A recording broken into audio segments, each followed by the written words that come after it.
Bismillah wa salatu wa salamu ala rasulillah wa ala alihi wa sahbihi wa man wala. Hoy quiero, como siempre comentaremos un pequeño trozo del Corán que gira alrededor de la cuestión de las dudas. Pero antes haremos un par de pinceladas, ¿vale? Acerca de las dudas en el Islam. Quiero decir, un musulmán puede tener dudas acerca de la verdad de su propia religión. Y este es un fenómeno que lamento que no se hable lo suficiente o que sea un poco tabú cuando no debería ser nada tabú, ¿vale? Es decir, ¿las dudas son algo bueno o son algo malo? Tenemos la idea de que son algo, generalmente lo atribuimos a fuerzas diabólicas, pero lo cierto es que no necesariamente siempre este es el caso, ¿vale? ¿Por qué lo digo? La primera pregunta que hay que hacerse es, porque siempre cuando enseñamos el Islam a los demás les decimos que el Islam es muy racional, que puedes entenderlo, que no se basa en fe ciega, bla bla bla. Si todo esto es verdad, entonces las dudas tienen que ser una parte natural, ¿vale? ¿Por qué digo eso? Cualquier proyecto racional, verdaderamente racional, tiene que tener un espacio para la duda, ¿vale? Por ejemplo, si yo soy un investigador científico y hay algo que no me cuadra y lo quiero investigar, te puedes imaginar al resto de científicos diciéndome no lo investigues, no preguntes. Eso sería una completa absurdidad. Y si esto ocurriera, diríamos que entonces toda esta gente realmente no está en un proyecto racional, ¿vale? O la ciencia no es un proyecto racional. ¿Por qué estoy diciendo esto? Porque si intentamos decir que el Islam es racional, por definición el Islam tiene que dejar un espacio para la duda, ¿vale? Y por eso vemos en el Islam, o vemos en el Corán, que Dios se dirige a la gente que tiene diferentes creencias y les dice Hatu burhanakum, traed vuestra prueba. Entonces, si esto es verdad, si es verdad lo que Dios nos dice, que cuando la gente entre al infierno, esa gente va a decir "Lau kunna nasma'u aw na'qilu ma kunna fi ashabis sa'ir", no estaríamos aquí si hubiéramos sido gente que escuchara o que razonara. Si esto es verdad, como el Corán nos lo plantea, entonces tiene que haber un espacio para la duda, ¿vale? Y eso es algo de lo que tenemos que hablar. Y no hay ningún problema con esto, ¿vale? De hecho, el Corán crea una actitud bastante escéptica. El Corán te vuelve escéptico de cara a las supersticiones, de cara a las creencias. La gente tenía muchas creencias. La gente creía que los ángeles eran hijas de Dios, que eran intercesores. La gente cree que hay un Salvador que te defenderá ante Dios. La gente cree, o la gente marcaba a sus animales porque tenían determinadas supersticiones. Y el Corán está corrigiendo esto. Cuando el hijo del profeta alayhi salatu wassalam murió y al día siguiente o unos días después hubo un eclipse solar o lunar, no estoy seguro, la gente dijo, este eclipse se debe a que ha muerto el hijo del profeta alayhi salatu wassalam. ¿Y qué les dijo el profeta? Estos astros, el sol, la luna, son creaciones de Dios. No salen, ni se ponen, ni se eclipsan por el nacimiento ni la muerte de ningún ser humano, ¿vale? Entonces tenemos que entender que el Islam y cualquier sistema que te pide que analices las cosas no puede recriminarte que tengas dudas en momentos determinados, ¿vale? Y si queremos defender esto, entonces es una contradicción lo que estamos defendiendo, ¿vale? Y eso es algo que tenemos que tener claro. Lo digo porque a veces de cara al que no es musulmán decimos, el Islam es muy racional, alhamdulillah. Pero de cara al musulmán, cuando el musulmán te hace una pregunta, le dices que no pregunte. Y eso es una inconsistencia, ¿vale? Eso es una contradicción. Entonces, por ejemplo, hubo un grupo de gente en Medina que le preguntó al profeta, ¿qué es el ruh? El ruh, que solemos traducir por alma, es una parte de nosotros, podríamos decir, que no se puede, desconocemos su naturaleza, ¿no? Pero es lo que nos separa del resto del reino animal, ¿vale? La respuesta del Corán, ¿cuál es? Qul, diles, ar-ruh min amri rabbik. Este ruh forma parte de la orden o de un tipo de creación determinada de tu Señor. Y luego que se nos dice وَمَا أُوتِيتُم مِّنَ الْعِلْمِ إِلَّا قَلِيلًا, no se os ha dado conocimiento excepto una pequeña parte. Es decir, el hecho de saber que no lo sabes todo, eso es una parte indispensable del Islam. A veces queremos respuestas muy definitivas y nos molestan las preguntas, ¿vale? Y a veces cuando te molestan las preguntas es una señal de dogmatismo, porque tú quieres respuesta cerrada, y no es verdad. Quiero decir, a medida que vas investigando, ¿verdad que a medida que vamos investigando, conociendo nuevos huesos o fósiles, tenemos que reconstruir la arqueología? Pues en el Din, lo siento mucho, pero pasa lo mismo. Vamos descubriendo cosas nuevas y a veces nos toca reconfigurar algunas de las interpretaciones que teníamos. Por ejemplo, un ejemplo trivial, Dios nos dice "Khalaqal insana min alaq", Dios ha creado al ser humano de un alaq, ¿vale? El alaq es algo que se pega. Los árabes lo solían utilizar en referencia a un coágulo de sangre, ¿vale? Hoy en día, sin embargo, tú no puedes decir que Dios ha creado al ser humano de un coágulo de sangre, porque eso es absurdo. Sabemos que no es verdad. Por tanto, tenemos que rectificar esa interpretación y traducirlo como significa. Dios ha creado al ser humano de algo que se engancha o se pega o lo que sea, ¿vale? ¿Por qué estoy diciendo esto? Respecto al tema de tener dudas, depende, ¿vale? Tener dudas es bueno o es malo, depende de a qué te refieras por dudas, y eso es un poco lo que quiero dejar claro. No es lo mismo un escepticismo razonable que forma parte del Islam, es decir, cuando yo no entiendo algo o algo no me cuadra, si verdaderamente este din es de Dios, esta religión es verdadera, yo voy a poder hacer la pregunta y habrá respuestas disponibles para mí, ¿vale? Y una de las cosas interesantes de la sunna del profeta alayhi salatu wassalam que descubres es que él era, afortunadamente, diferente a muchas personas que dicen representar la religión. Os podría dar 1.000.000 de ejemplos. Uno de ellos, una mujer, todo esto son hadices rigurosamente autenticados, o una mujer va al profeta alayhi salatu wassalam y le pregunta, le expresa. Es decir, va el marido y le dice mi mujer me quiere dejar y tal. El profeta intenta interceder y ella le da una lista de críticas de por qué no quiere a su marido. Y la última crítica que le dice es y no reza el fajr, ¿vale? Cuando este hombre va a hablar con el profeta y el profeta le pregunta todo esto es verdad, alayhi salatu wassalam, lo del fajr, y el hombre dice es que formo parte de una tribu, de una gente que no nos conseguimos levantar antes de que salga el sol. Y el profeta que le responde, le dice pues cuando te levantes reza, ¿vale? Cualquiera de nosotros le diría pues nunca vas a ser un buen musulmán, estás desviado. No, pero fíjate, y es cierto, quiero decir, el fajr hay que rezarlo a la hora, ¿vale? Pero si existe una persona con una condición, yo qué sé, hereditaria, porque lo que este hombre sugirió es eso, no hagas que deje de rezar porque tú le tratas mal, ¿vale? Esa es la idea. Ahora no significa que todos vamos a rezar a las 11 de la mañana. Lo que estoy diciendo es que si una persona tiene un problema que está encima suyo, la respuesta del profeta no es como las respuestas que damos nosotros, ¿vale? Os podría dar muchos ejemplos, ¿no? Pero no quiero hacer la charla sobre eso. La razón por la que estoy diciendo esto es lo siguiente. Hubo compañeros del profeta, alayhi salatu wassalam, que le dijeron tenemos dudas acerca de la verdad del Islam. Lo cierto es que sí. Este es un hadith que narran muchos, Abu Huraira, Amash, un montón de sahaba. Y el hadith viene a ser así. Ellos se dirigieron al profeta y le dijeron Inna najidu fi anfusina ma yata'azam ahaduna. Dentro de nuestra mente o dentro de nosotros a veces hay cosas, ideas que son demasiado graves, son demasiado graves como para ni siquiera hablar de ellas o mencionarlas, ¿vale? Y fijaos en la respuesta del profeta, ¿qué les dijo? Eres un desviado, como mucha gente te dice, si tienes una duda has cometido kufr.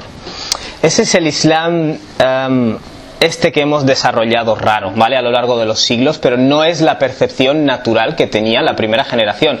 El profeta dijo, وَقَدْ وَجَدْتُمُوهُ, ¿es verdad que sentís esto o que encontráis esto dentro de vosotros? قَالُوا نَعَمْ, le dijeron sí, o sea, no es mentira, es verdad. Y el profeta que dijo ذَاكَ سَرِيحُ الْإِيمَانِ, pues ese es el verdadero imán. El hecho de que tú sientas en algún momento dado dudas, en primer lugar el hecho de que te incomoden, eso indica que tu creencia es verdadera.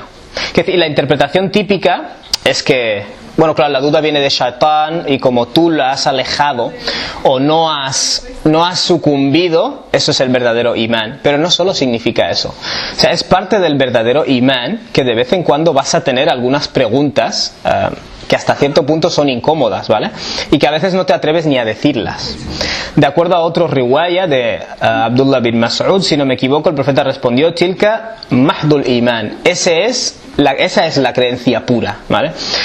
Lo que quiero decir es que si tú tienes una creencia que es natural, por definición va a haber momentos en los que tengas preguntas, ¿vale? Y quiero que aprendamos a ver esas preguntas como algo positivo y no como algo negativo. Lo que es negativo es otra cosa, que es de la que voy a hablar después, ¿vale? Que es una duda autoinducida, o una duda porque te has descuidado tu din y te has convertido en una persona alejada del din. Eso es un tema, pero es que hay tipos de dudas. Hay dudas que realmente a ti hay algo que no te cuadra y estás en tu derecho de preguntarlo. Y no siempre recibes ese derecho de preguntarlo, ¿vale? Un ejemplo típico. Dios nos dice en el Corán que ha creado los cielos y la tierra fi sittati ayyam, ¿vale? En 6 ayyam. Y luego te encuentras un hadith donde se te explica, Abu Huraira explica que el profeta dijo, técnicamente, que el lunes Dios creó las montañas, el martes Dios creó los ríos, el miércoles Dios creó los animales. Esto sabemos científicamente que es falso. No es verdad, ¿vale? Claro, cuando un musulmán lee, normalmente cuando tú en un país musulmán acudes al khutbah el viernes en el sermón, te lo mezclan todo, te ponen el versículo del Corán, te ponen este hadith, te ponen la opinión de personas que vivieron hace 1300 años y naturalmente van a tener opiniones que en muchos casos están equivocadas y no pasa nada, ¿vale? Pero te lo ponen todo junto y para ti eso es el Islam. Entonces llega un momento en el que empiezas a hacer preguntas. No me cuadra esto de que Dios creó el mundo en una semana y el lunes creó las montañas y el martes no cuadra con los datos, ¿vale? Esto, cuando tú lo preguntas a veces, la respuesta que recibes es negativa. No cuestiones, ¿vale? Tienes que tener imán. ¿Por qué tengo que tener imán? Porque tienes que tener imán y no cuestionar. O sea, es un argumento circular y no se sostiene. Y si realmente esto es así, el Islam no es la verdad, ¿vale? Eso es algo que tenemos que interiorizar. Si el Islam es verdad, puedes hacer la pregunta. He puesto este ejemplo simplemente porque cuando investigas un poco el tema de este hadith, por ejemplo, hay sabios como Imam al-Bukhari que dijo realmente esto es un concepto bíblico que se coló por error, ¿vale?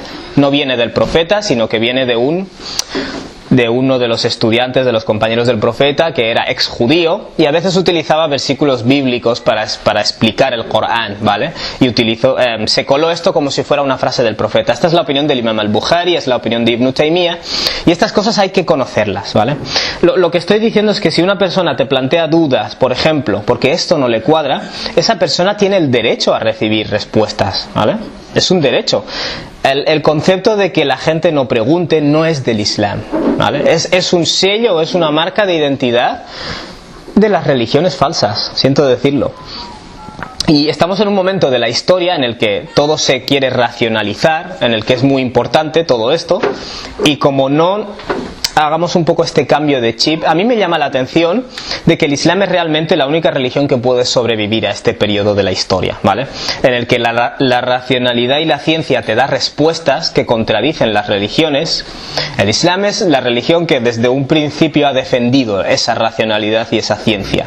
Y cuando nosotros adoptamos esta actitud a veces de no dejar preguntar o de plantear las dudas como algo satánico siempre, no estamos haciendo un servicio al Islam, precisamente, ¿vale? Es que realmente hay muchos ejemplos de esto, ¿vale? El Islam es una religión muy razonable, pero si tú la divorcias del intelecto, lo puedes convertir en una religión totalmente absurda, ¿vale? Os voy a dar 2 o 3 ejemplos. Pero quiero que entendáis que el Corán nos habla casi obsesivamente, se podría decir, de hacer uso de razón, del intelecto, para que recapacitéis, porque realmente no puedes separar la revelación del intelecto. Y si lo haces, creas una religión absurda, como ya hicieron las personas que vinieron antes que nosotros. Voy a daros un par de ejemplos, ¿vale? Uno que me llama a mí mucho la atención.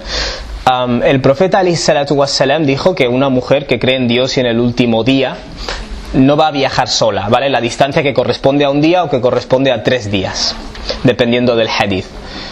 Claro, imagínate que yo soy una joven musulmana hoy en día, con todas las libertades que hay. Y yo leo este hadith y digo, pues este Islam, lo siento, pero esto es para la edad de piedra, hoy en día ya no aplica, ¿vale? Porque realmente eso está ahí, ¿no? ¿Por qué digo que no puedes separar la revelación del intelecto? Y esto no lo digo yo, te lo dice el Corán tropecientas veces, pero por alguna razón parece que no queremos verlo. ¿Cuándo dijo el profeta esto? Y esto está en los comentarios de hadith de hace 1000 años. Eso es lo que me llama la atención, que a veces es tan fácil como que volvamos a indagar un poco en los libros, ¿vale?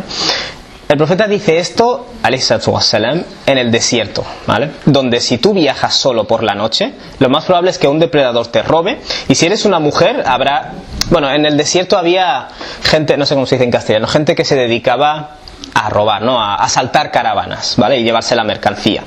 Entonces, si tú eres una mujer y estás viajando sola, ten por seguro que o te van a violar, o te van a robar, o te van a matar, ¿vale? Entonces el profeta está diciendo que una mujer no tiene que viajar sola en esas circunstancias. Cuando tú estudias el contexto, es totalmente razonable, ¿verdad? La idea aquí es huir del peligro. Ahora, cuando tú actúas como un robot, ¿vale? Con la cabeza cuadrada, y no quieres ver el contexto ni nada, empiezas a decir que la mujer no tiene que viajar nunca, ¿vale?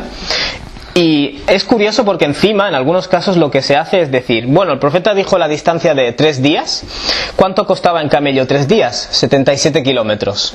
Por tanto, está prohibido en el siglo XXI, aquí en una ciudad donde todo es completamente seguro, donde vas en un tren y nadie te va a atacar, ni te va a violar, ni te va a robar. Está prohibido que la mujer viaje más de 77 kilómetros. Y es curioso porque además 76 sí que puede viajar, pero 78 ya no. ¿Vale? O sea, es como robots, somos como robots. Eso convierte al Islam en una religión absurda. Y yo, si no fuera musulmán y a mí me dijeran estas cosas, yo diría, claro, es que es totalmente absurdo. Yo lo entiendo. Entiendo la perspectiva desde fuera. Por eso estoy diciendo que a veces cuando la gente plantea dudas y respondemos agresivamente, es simplemente porque no sabemos razonar las respuestas, ¿vale? Nos enseñaron como robots a seguir estas normas. 77 kilómetros no. 76,9 sí, pero 78,1 no. Quiero decir, esto, 77,1 no. Esto está en libros de jurisprudencia, ¿vale? En algunos. Es una forma de ver el Islam que, quiero dejar clara mi opinión, no va a sobrevivir, ¿vale? Tú te puedes encerrar en esa burbuja, pero vas a ver cómo tus hijos dejan de creer delante de tus narices, ¿vale? Si no empiezas a racionalizar las cosas, que es algo que el Corán nos enseña a hacer. Y a veces lamento que muchas instituciones de educación islámica quizás no subrayan lo suficiente, ¿vale? Y debo decir que una de las consecuencias de esto es que un musulmán que se ha criado en un sitio donde en el sermón al que iba todo era así de irracional, todo eran esta especie de normas. Por ejemplo, voy a poner otro ejemplo. Esto es real, es que es real y es una pena. El profeta nos enseñó, por ejemplo, alayhi salatu wassalam, que si un perro lame tu utensilio, lo laves 7 veces, la última de ellas con tierra, ¿vale? Esto está en varios hadices.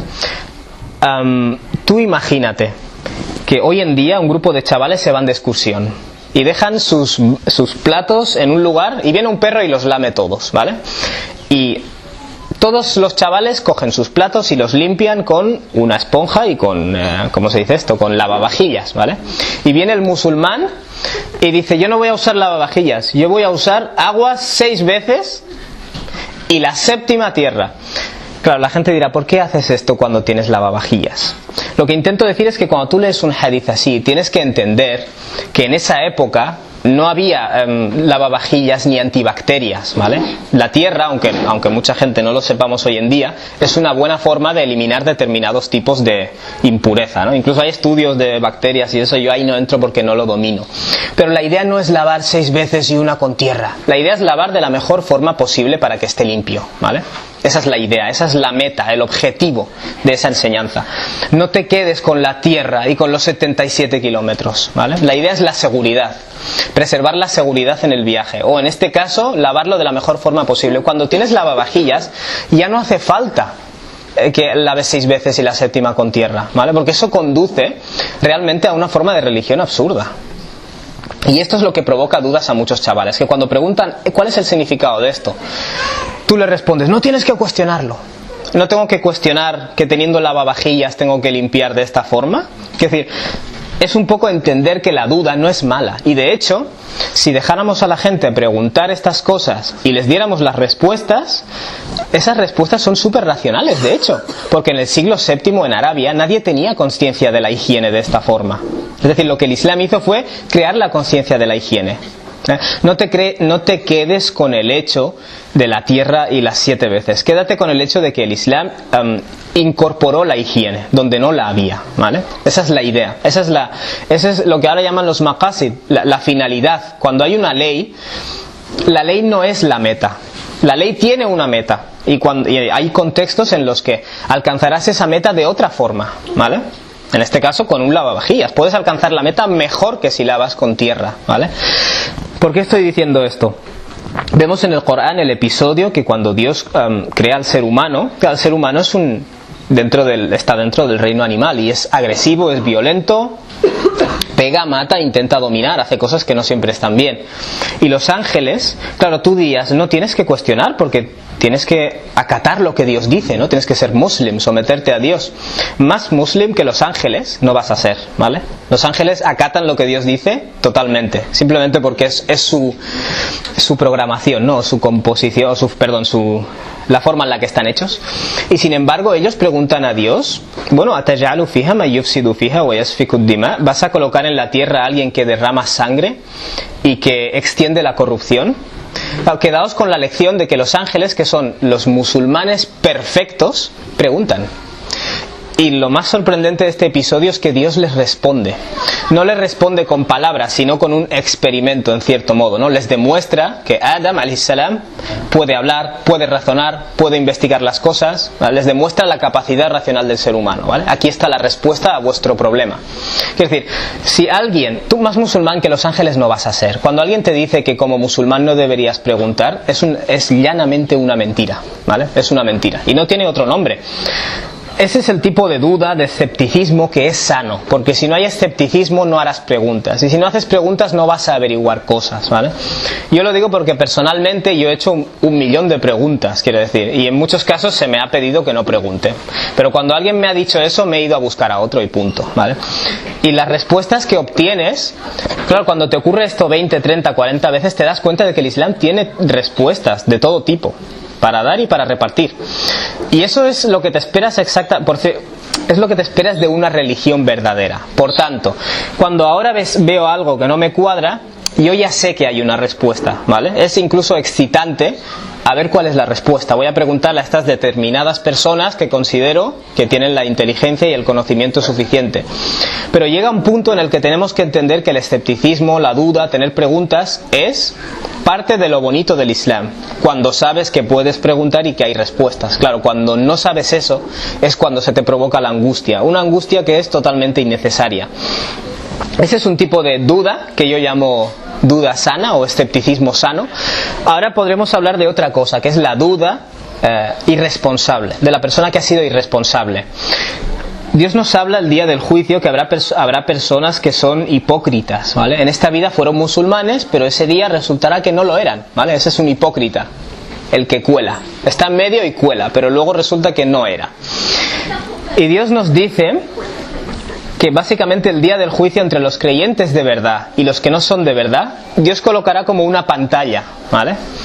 En Surat al-Hadid colocará una pantalla divisoria y unas personas quedarán a un lado y otras quedarán en otro lado. Y los hipócritas, los que quedarán en el lado de los hipócritas, dirán yunadunahum alam nakum ma'akum. Preguntarán a los creyentes, pero ¿acaso no éramos lo mismo que vosotros? ¿No éramos lo mismo? Y los creyentes responderán qalu bala, efectivamente. Éramos creyentes en la vida, walakinnakum, pero hubo una cosa que falló, fatantum anfusakum, os metíais en fitnas, os metíais en movidas, os ibais de fiesta, hacíais cosas que sabíais que no teníais que hacer, os enredabais con gente que no teníais que enredaros, dejasteis de rezar, dejasteis de hacer las preguntas, porque eso es una parte de este din, que tengas que hacer las preguntas. Y añaden luego, y lo que hicisteis fue posponer. Cuando alguien os decía, oye, ¿por qué no rectificas estas 2 o 3 cosas? Vuestra respuesta era, ya lo haré más adelante, ya lo haré más adelante. Y luego que añade Dios, wartabtum, y acabasteis cayendo en la duda. ¿Esta duda es una consecuencia de que eres muy listo y has hecho preguntas? No, es puramente un proceso psicológico. Te has ido dejando y has acabado fuera, has acabado desconectado, ¿vale? Este es el tipo de duda que sí que está mal. Wartabtum, caísteis en la duda. Y luego se les dice wagarratkumul amani, y os aferrasteis a fantasías. Empezasteis a ir detrás de cosas, buscando la felicidad detrás de cosas que no traen la felicidad, o te la traen solo por un rato. Empezasteis a decir, bueno, Dios no existe. Bueno, si Dios existe seguramente irá al paraíso. Bueno, empezaste tú a inventarte cosas en lugar de analizar las cosas, ¿vale? Esta duda no es algo racional, es precisamente un producto de que no analizaste las cosas. Es gracioso que Dios use la palabra amani, que significa fantasías o pensamientos de ilusión, porque precisamente los amani no son un proceso racional. Hatta ja'a amrullah, hasta que llegó la orden de Dios. وَغَرَّكُمْ بِاللَّهِ الْغَرُورُ. Y el gran engañador, generalmente se entiende en una alusión a Shaitán, os engañó finalmente. Cuando hablas con musulmanes así te dicen, yo tengo dudas porque hay cosas que no me cuadran.